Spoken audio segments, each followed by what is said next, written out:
Hi students and friends, good morning. ఈరోజు మనం 17 శ్లోకం పాడుకుందాం. నేను అంటుంటారు, వారు పాడతారు. మీరు కూడా రిపీట్ చేయండి.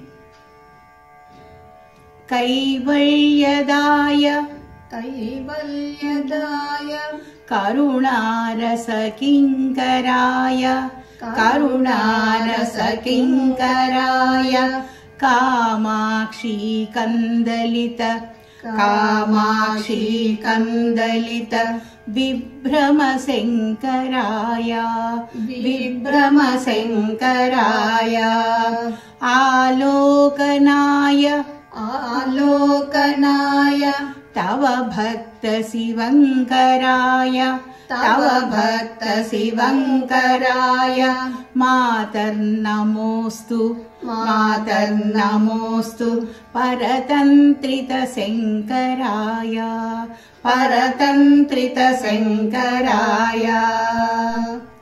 మళ్ళా ఇంకోసారి పాడదామా.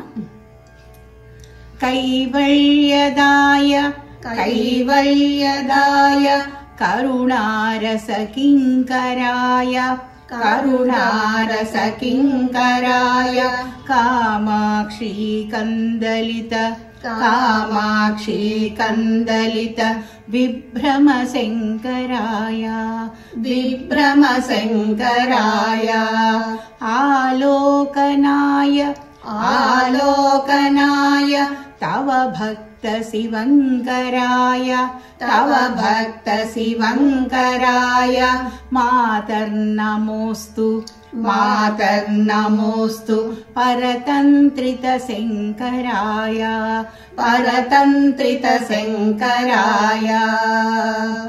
ఇప్పుడు మన ఇద్దరం కలిసి పాడదామా.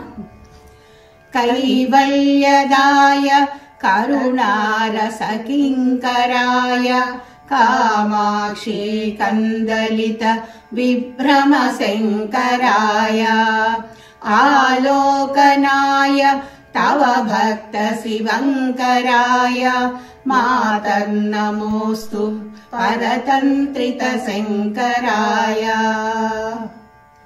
కైవల్యదాయ కరుణారస కింకరాయ అంటే మోక్షాన్ని ప్రసాదించే ఓ తల్లి, కరుణారసం మీలో అంత నిండి ఉందన్నమాట.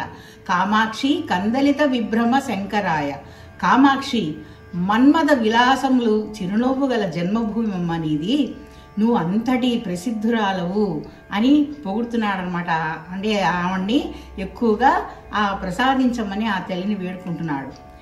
ఆలోకనాయ తవ భక్త శివంకరాయ అంటే నీ రక్షణలో నేను వెంటనే జాగృతం అనర్చాలి, నీ రక్షణలలో నేను ఎప్పుడు ఉండాలమ్మా అని కోరుకుంటున్నాడు. మాతర్ నమోస్తు పరతంత్రిత శంకరాయ తల్లి నీకు నమస్కారం, మమ్మల్ని చల్లగా కాపాడమ్మా అని ఆ సాధకుడు కోరుకుంటున్నాడు అనమాట. మనం తాత్పర్యం చూద్దాము. మిక్కిలి చల్లగా వేగముగా కదిలేటువంటి మన్మథ విలాసములు కలిగినటువంటి జన్మభూమి అయిన నువ్వు చిరునవ్వులు చిందిస్తూ అపారముగా కృపగల నీ చూపులు ఆ రక్షణమందు వెంటనే జాగృతమునర్చుము తల్లి. కామాక్షిదేవి శంకరుని అర్ధభాగమైనటువంటి తల్లి, నువ్వు నన్ను సదా రక్షించాలమ్మా అని కోరుకుంటున్నాడు సాధకుడు.